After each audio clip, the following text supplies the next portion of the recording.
Samagina Timarandasya Gananjana Salakaya Chakshmanatam Yena Tasmai Shri Gurave Namah Shri Chaitanya Manobhishtam Stapatam Yena Bhutale Swayam Rupagadamayam Dajanti Sambadantikam Vandeham Shri Guru Shri Yatapatakamalom Shri Guru Vaishnavam Cha Shri Rupam Sakrajatam Sakanaragunatam Vitam Tam Jajivam Sadvaitam Sadhutam Varejana Sahitam Krishna Chaitanya Devam Shri Radha Krishna Param Sagana Lalita Shri Vishavitamscha. Everyone.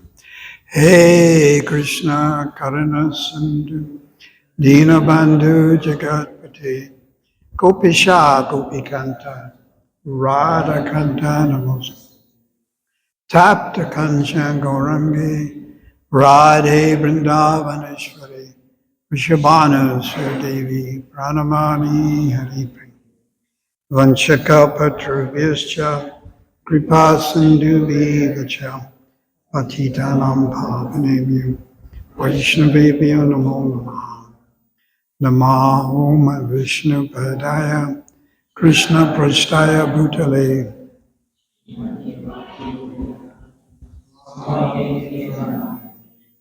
Namaste Saraswati Devi Gauravani Pacharani Nivashesha Sindhavara Vaskachadi Satarani Shri Krishna Chaitanya Prabhu Nityananda Shri Advaita Gadadhar Shivasana Gaura Bhaktivinoda Hare Krishna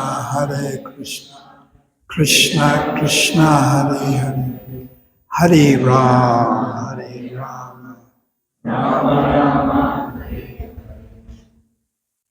We'll read a verse from the Bhagavad Gita. So please repeat. Om Namo Bhagavate Vasudevaya. Om Namo Bhagavate Vasudevaya. Om Namo Bhagavate Vasudevaya. Om Namo Bhagavate Vasudevaya. Om Namo Bhagavate Vasudevaya. Om Namo Bhagavate Vasudevaya. So this verse, chapter 7, text 16, it describes 4 types of people that approach Krishna. So I want you to listen very carefully, because I'll be asking questions and I will be pointing at people and you will have to answer. Otherwise, you'll have to stand at the back. So listen carefully. So do the Sanskrit. Chato Vedha Bhajanti Mam Jana Sukratina Arjuna Ato Jignasya Atatati Gyanacha Aratasabaha Chatovite Bhajate Mam Jana Sukritina Arjuna Ata Jignasya Atati Gyanacha Bharatasabha. Translation. O best among the Bharats, so Lord Krishna is speaking. O best among the Bharats, 4 kinds of pious men begin to render devotional service unto me. The distressed, the desirer of wealth, the inquisitive, and he who is searching for knowledge of the Absolute. 4 types. So please repeat. O best among the Bharats, 4 kinds of pious men begin to render devotional service to me. The distressed, the desire of wealth, the inquisitive, and he who is searching for knowledge of the Absolute. So we'll read a part of the commentary by Srila Prabhupada. Purport by Srila Prabhupada. Unlike the miscreants, these are adherents of the regulative principles of the scriptures, and they are called Sukritina, for those who obey the rules and regulations of scriptures, the moral and social laws, and are more or less devoted to the Supreme Lord. Out of these four classes of men, again, those who are sometimes distressed, those who are in need of money, those who are sometimes inquisitive, and those who are sometimes searching after the knowledge of the absolute truth. People come to the Supreme Lord under different conditions. They are not pure devotees. They are not pure devotees because they have some aspiration to fulfill in exchange for devotional service. So, there's a word, it's called Misra Bhaktas. And Misra Bhaktas means mixed. And then the other word is Shuddha Bhaktas. And Shuddha means pure. So now there's a difference. So we're talking now about mixed devotees. You approach Krishna consciousness, for different reasons. And these are four reasons. Sometimes these reasons, they overlap a little. So we're in this category. Honestly speaking, we're more in the mixed category. But as we continue to practice devotional service, we give up material aspirations and material desires, and we become Shuddha Bhaktas, pure devotees. And it doesn't happen overnight. It doesn't happen in a weekend. It may take some years. It could even take some lifetimes. But at least we're on the right path. Agreed? If you want to go to India, first you get the taxi and you go to the airport. So you're in the airport. That doesn't mean you're in India. But at least you're on the right path. And then you have to catch the right aircraft. You can't catch an aircraft to Gaza. You'll be in trouble. Or Pakistan. It's better, I think. Thanks. So we're on the journey. We have started our journey. The Skanda Purana states all you need is to chant the name of God once. Akshara Dvayam. You just say these two syllables, Hari, and you've begun the path of liberation. The Skanda Purana. Sakshit Grinam Hari Icha Akshara Dwaram. You just say these two syllables, Hari, and you started on the path of liberation. So when I read this, it's from the Skanda Purana, I would think, that's very good, because lots of people, they follow Prince Harry in England. And it seems that Prince Harry, and he's got a beard, and he absconded from the royal throne and went up to Canada. And I think he married they would call a commoner. She's a film star. So he's a bit of a different. So I think Prince Harry, they're always talking about Prince Harry. And they're saying that word, Hari. So the Skanda Purana says they started. So simple.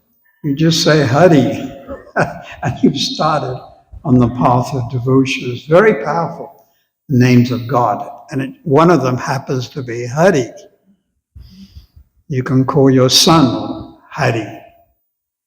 English people do that. So 4 types of people. So let's just go over them briefly. First of all, the distressed. So what does that mean? Bodily distress and mental distress. Now you tell me, which is worse?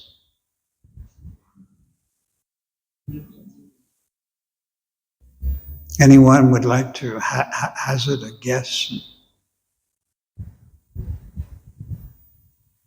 And they're both nasty. Let's go over them. Bodily distress.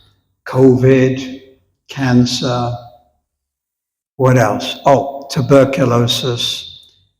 South Africa only happens to be the center in the entire world of tuberculosis. 250, 300 people die every day. Of course, it's a little murky because you don't know whether people have AIDS or whether they have tuberculosis or both. And South Africa is also the center in the entire world for AIDS. 13-14% population HIV positive. So bodily disease. Lumbago, would ladies like to add some things here?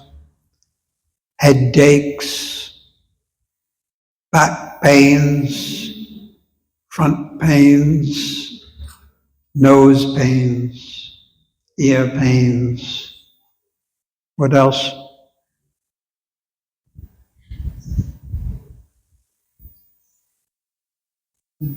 Blood pressure. High blood pressure, low blood pressure, no blood pressure. So bodily pains, not to be laughed at. This COVID, I think it was something, very conservative estimate, something like 5 million people.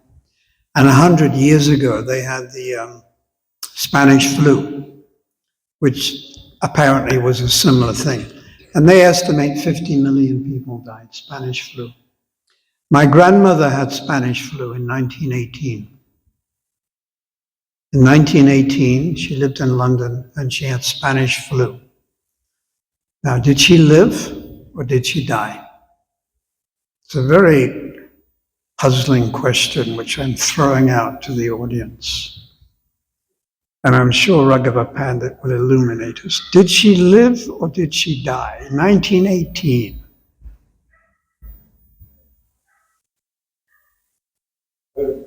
Huh? She must have lived because I was born. She gave birth to my mother in 1926. So just using logic, Doreen and Maureen, logic.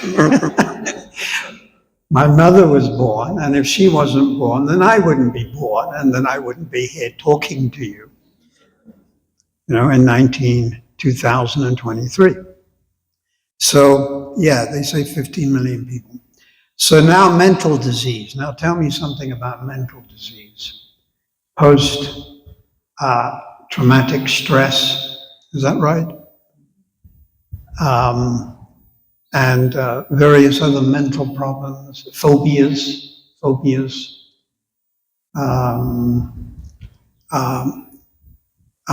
is it? Obsessive compulsory disorder. You go to sleep and then you wake up at 1 and you think, did I close the door?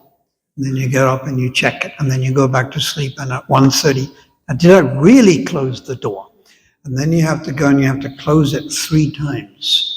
1, 2, 3. And then you go and lie down. And then again at 2, 3 in the morning. Obsessive compulsory disorder. And many other phobias. Oh, here's a good one. GAD. The Gauteng Administration Board in Johannesburg. Generalized anxiety disorder. That's what these meetings can bring you to sometimes. So mental disease. Now Prabhupada he writes in the Bhagavatam that the mental diseases are more acute than the bodily. So due to mental problems, we have a situation where there's over 3,000 suicides every day. And this is according to World Health Organization. 3,000 people, they kill themselves out of some type of anxiety, despondency. So it's a real thing. So if one is mentally disturbed, if one has bodily distress, no money, you lose your job, family members die, disease, despair, despondency, you may approach God. And then when you approach God, your mind becomes a little peaceful. It's like a storm creates so many waves. Then the storm abates, and then the lake is more peaceful. So the mind is always agitated. But when you start practicing Krishna consciousness, God consciousness, especially chanting the Lord's holy name, the mind becomes more peaceful. So people out of distress will approach the Lord. And then the next one, people want material gain. So what does that mean, material gain? It usually means money.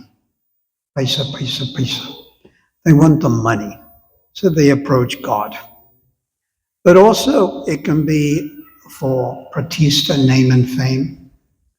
Prabhupada would give the example that in Bengal previously, communism preached.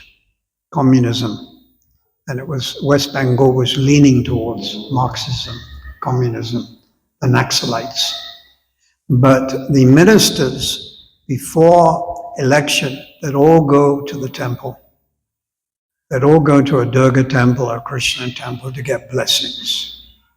And we know certain South African politicians who had also come to Radha Radhanath before elections. No names mentioned.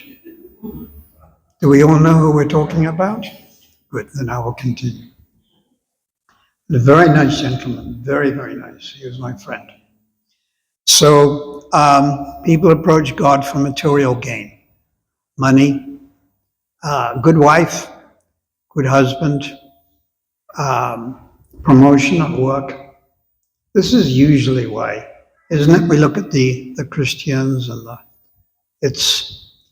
they have this idea, they really were getting a little outrageous, these Christian evangelists, especially in Nairobi I was reading. And they were saying, you come to the church, and the money will fall from the ceiling. It was a little OTT, it was a little too much. But they were saying things like this. So we see that in the Christian and Hindu culture, and approaching God, and it's called bargaining with God. I'll come to the church, I'll come to the temple, I'll offer the 3 sticks of incense and the coconut, but just remember, this is what I want, and here's my shopping list. And it's a long shopping list. So give me, give me, give me. So that's the second one. And the third one, the person may be inquisitive. They may slightly be inquisitive, and they may think, well, what is this religion? Let me just make some inquiry. What is this God? And how the creation came about. They may just question these things. So they're a little bit inquisitive. And the fourth one is one out of knowledge. So in other words, one understands, yes, there is a source behind this creation. Things do not happen by chance. Actually, nothing happens by chance. In the dictionary, the definition of the word chance is you don't know why it happened. So you say chance, the theory of chance. Means you don't, like if this cup falls off the table, but I knock it, then you know why. But if it just slides off, then you say chance. It's not really an answer, the theory of chance. So the intelligent person will see behind everything there is intelligence. For instance, we're sitting in this hall. So intelligent people had to get together and lay the tiles and put the lights and the plumbing system, the electrical system. Intelligent people had an architect, a structural engineer. It just didn't happen. If you take a bunch of bricks and you put a bomb, an IED, a grenade into the bricks, and then out of the explosion comes a building perfectly maintained. Does that make sense? They use this as an example. Throwing a bomb into a printing press, and from that explosion comes a perfect diary, a perfect Bible, or Shakespeare's works. It's not going to happen. But they use word jugglery to confuse you. The atheists, the Darwinisms, the Darwin people. They'll trick you. They'll confuse you. And how they'll confuse you is if you throw enough bombs into enough buildings, at some point or other, one day, Shakespeare's complete works must come out of the explosion. Or another example, you get a billion, trillion, zillion monkeys. They're Durban monkeys. And you put them in front of a desk and you put a typewriter in front of them. At some point or other, they must be able to type out Shakespeare's complete works, given enough time. So you go, maybe. But actually it's not possible. It's just not possible. But by word jugglery, confuse you. It's like Albert Einstein, who everyone respects. He said there's two things which are totally infinite: the universe and a man's stupidity. And then he said, I'm not sure about the first one. Einstein said some interesting things. God does not play dice. Said some interesting things. So these four types of people, they approach God. Now, which is the best? One who approaches for wealth, one who is in distress, one who is inquisitive, or one who has knowledge. Knowledge. So what does Krishna say? Text 17. Of these four, the one who is in full knowledge and who is always engaged in pure devotional service, for him I am very dear to him, and he is dear to me. And then, text 18, all of these devotees are undoubtedly magnanimous souls. So actually, they're all great souls. But one who is situated in knowledge, I consider to be just like my own self. Now, Prabhupada in the pulpit says a very amazing thing here. He says, the Lord says that all are magnanimous, because anyone who comes to the Lord for any purpose is called a Mahatma. So even if you approach God for money, for votes, as a politician or a businessman, you're a great soul. This is what Bhagavad Gita. Powerful, huh? You're a Mahatma. Not just anything, but you're a Mahatma. So Prabhupada obviously is encouraging. There's Mahatma. Atma means, Maha means, Duratma, small soul, small-minded. Duratma, atheist. Mahatma, great soul. So you're all actually Mahatmas. And I offer my respects to all the Mahatmas. Because you're approaching Krishna. And you're approaching him through the right means. Chanting Hare Krishna,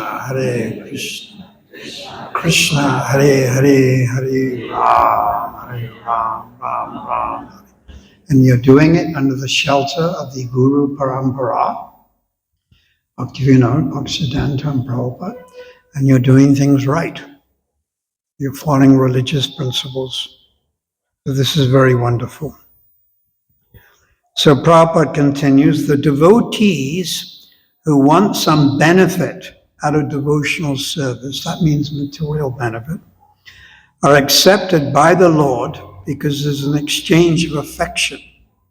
Prabhupada is being very generous here by saying, even if you want material things, there's an exchange of affection. Out of affection, they ask the Lord for material benefit, nice husband, wife, money, good health. And when they get it, they become so satisfied that they also advance in devotional service. So in the Bhagavatam, we also have a verse, Canto 2, Chapter 3, Text 10, Akama Sava Kama Moksha Kama Udarati. One who is intelligent, whether that person is full of material desires, Sava Kama, has no material desires, Akama, or Moksha Kama, desires liberation. If that person is intelligent, they'll worship the Lord. So to get the honest devotee of the Lord is actually very real. Because let us just take South Africa, for instance, or Durban, for instance. There's many people in distress in Durban. Materially, the inequality is outrageous in South Africa. Actually, it's the highest in the world. It's embarrassing, the inequality. So there's many people in distress. But they don't approach Krishna. They don't come to the temple to chant Krishna's holy name. They're not willing to follow strict religious principles. That means no meat, no fish, no eggs, no illicit sex, no gambling, no intoxication. There are many people going to the second category who want material benefits. And they're working very hard at college or whatever. But they're not approaching God. Often they'll read biographies by Elon Musk. I think now he's the richest man in the world again. I mean, his wealth is almost $200 billion and something like that. And they'll write books, and the overall conclusion is, I made it because I worked hard. I was in the right place at the right time. In other words, it's me. It's me. But it's not me. There's many people that worked harder than Elon Musk or Stephen Jobs, but they're not wealthy. It's your karma. It's from past life. Elon Musk and all these multi-million people, from their past life, they gave in charity. They're getting it back. It's karma. It's from past life. Prabhupada gave the example. A man works hard all day and he can't even feed himself. And he can't feed his family. And another man, he touches one phone call and he makes $100,000. There are people like that. One phone call and they can make $1 million. Now that's karma. But they say, no, it's me. I worked hard and I'm smart. It's your karma from past life. So these four types of people, and sometimes they may overlap also. You may be a little in distress and may not be so black and white. And then you come to Krishna consciousness and you hear something about the philosophy, and then you understand that material possessions, name and fame, these are all here today and gone tomorrow. They're all very phantasmagorial, like clouds in the sky. And there's something more in life to strive for, and that is to become self-realized. So that's what we're doing. We're trying to follow the path of self-realization, and it's completely bona fide and very wonderful. So please continue chanting the Lord's holy name. This is our most important activity. simply to chant the names of God. And we don't fit the chanting in to our schedule. Initially, we may do that, but when we become more serious, chanting is the number one. And we try to fit our schedule into the chanting. Although it may be a little difficult because we're working or housewives or have children, this and that. So the chanting should take 2 hours. That's if you're doing 16 rounds. And then reading the philosophy, understanding something about the philosophy. Krishna consciousness is not sentimental. It's based on philosophy.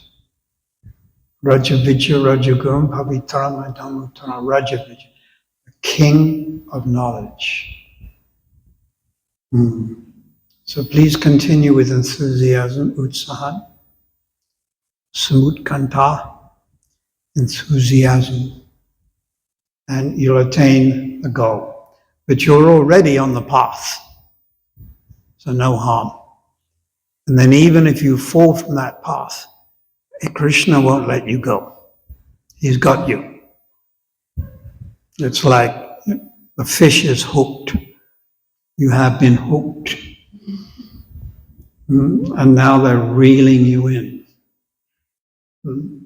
So Krishna consciousness is so pure and so perfect, Prabhupada writes in Nectar Instruction, that once having started, you'll be automatically dragged to ultimate success, like the fish, dragged, whether you like it or not.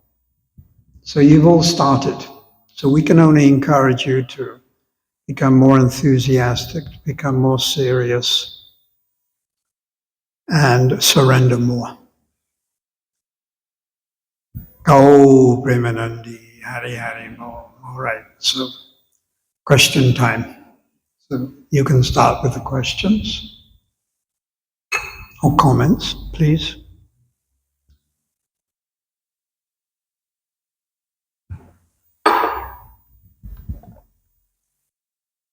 Comments?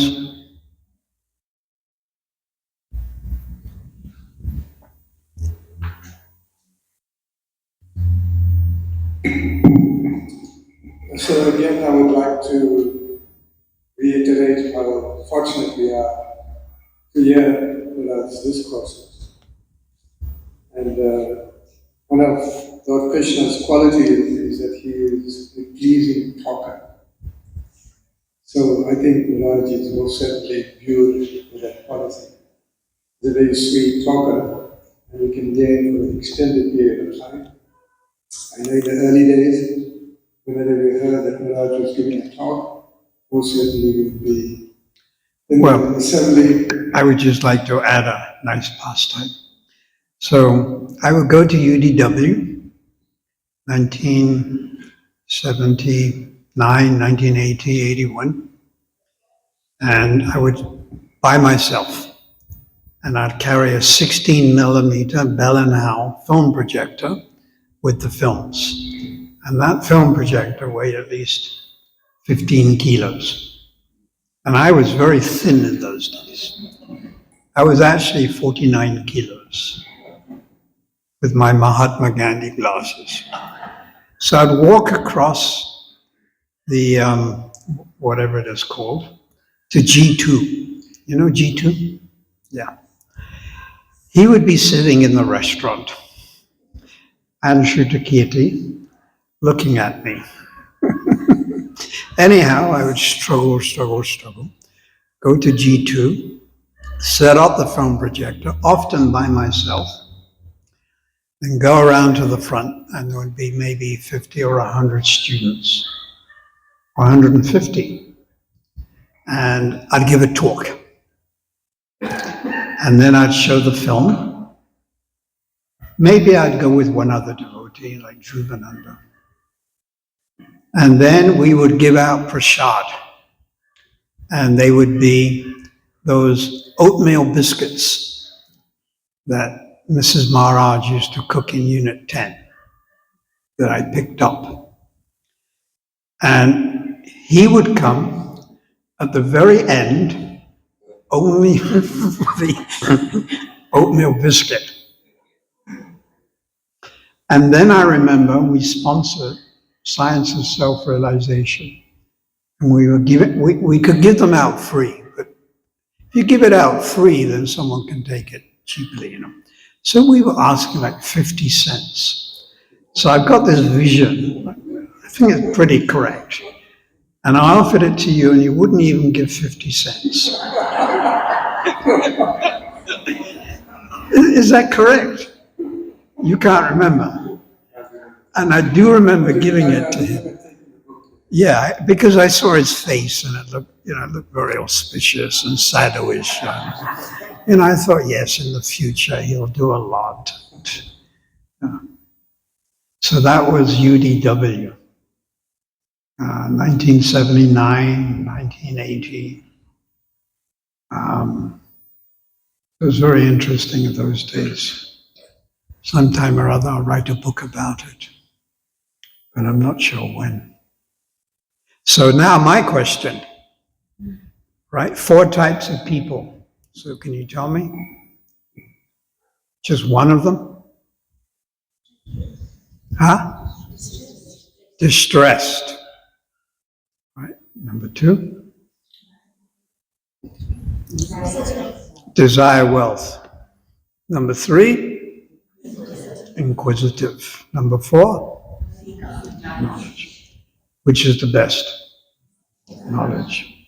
Another reason why knowledge is the best is because if you approach Krishna out of distress and then you chant the name of God and you feel more peaceful and then the distress goes, you may also go. And if you approach Krishna out of wealth and he gives you the wealth, you sit down and you look at your bank account and you go, ooh, no need for God anymore. No need for me to bow down to God. People can bow down to me because I'm the Lani. I'm the rich man. So this is another reason. So any ladies you'd like to ask anything?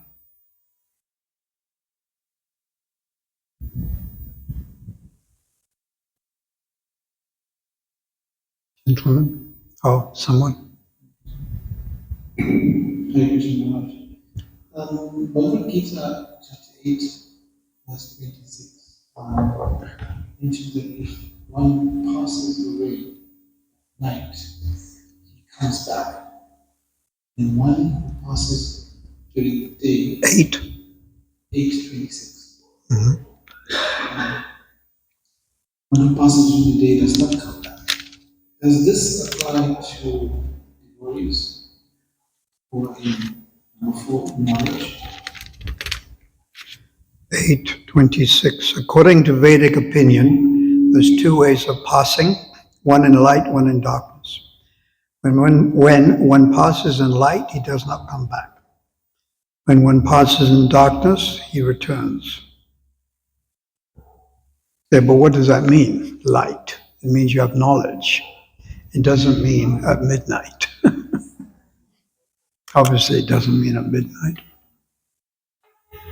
Srila Bhaktisiddhanta passed away at 5:30 a.m. in the morning in Calcutta, Bhakt Bazaar, and all the clocks stopped. And Srila Prabhupada passed away in Vrindavan at 7:25 p.m., so also night. So light obviously means you have knowledge. So when you're a devotee, actually it doesn't really matter when you pass away, where you pass away. It can be Vrindavan, it could be Durban. But it's nice to leave your body in Mayapur, Navadvip or Vrindavan or bank of the Ganges or the Jamuna, but it's not possible for all of us. Like my very senior godbrother Chatsworth Maharaj, He's 12 years older than me, 83, can't walk. He's getting ready to leave Chatsworth Maharaj. He wrote Prabhupada Lilamrita. Now he can't go to Vrindavan. He can't even walk down the steps. But he's going back to the spiritual world, there's no doubt. But still, it's recommended if we can leave our body in the holy place. That's good. Anything else? Is that all right?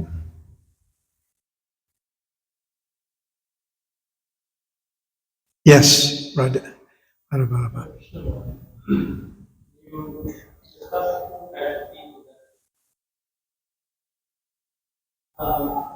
happens is in the period of time? What happens, maybe come a little closer. What happens? What happens with the devotee, rather the person comes in Krishna consciousness? Sometimes he leaves Krishna consciousness. Is it because the desire is not fulfilled that he was actually aspiring for? Or are there any other reasons? So you're saying someone becomes a devotee and then they become bewildered, as it were, and leave, and then you're asking why. You'd have to look at the particular individual examples, but overall we could say it is due to material desires. And those material desires may also lead to being offensive. The biggest obstacle for all the Vaishnavas is namaparad, to become a little offensive towards others. This is our biggest obstacle, to become a little offensive. And it starts in the mind, and you start to have some ill feelings, or perhaps a little too competitive, and you start to put someone down, because by putting someone down, you put yourself up.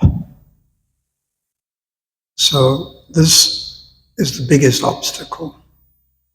And when you become a little offensive, it starts mentally and then verbally, because if you're always thinking something, it has to come out in the mouth. You have to say something. If you're always thinking something a little bit bad. So when you become a little offensive, whatever material desires you may have, which are hidden, which are subjugated, which are like lower down, start to bubble and start to come up a little. So it's the offenses which brings up these material desires. And usually it's material desire for sex life. Yeah, usually.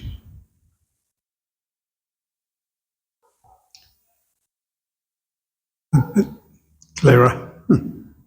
So thank you very much. Very nice to see you all. Then it's today Wednesday, huh? Friday I'm doing program in Newlands, Food for Life. And then Tuesday following, I think it's Phoenix. And then New Year's, I found out now, New Year's Eve, I think again I'm in Phoenix. Something like that. So we'll end with a little kirtan. If you could just, a few minute kirtan.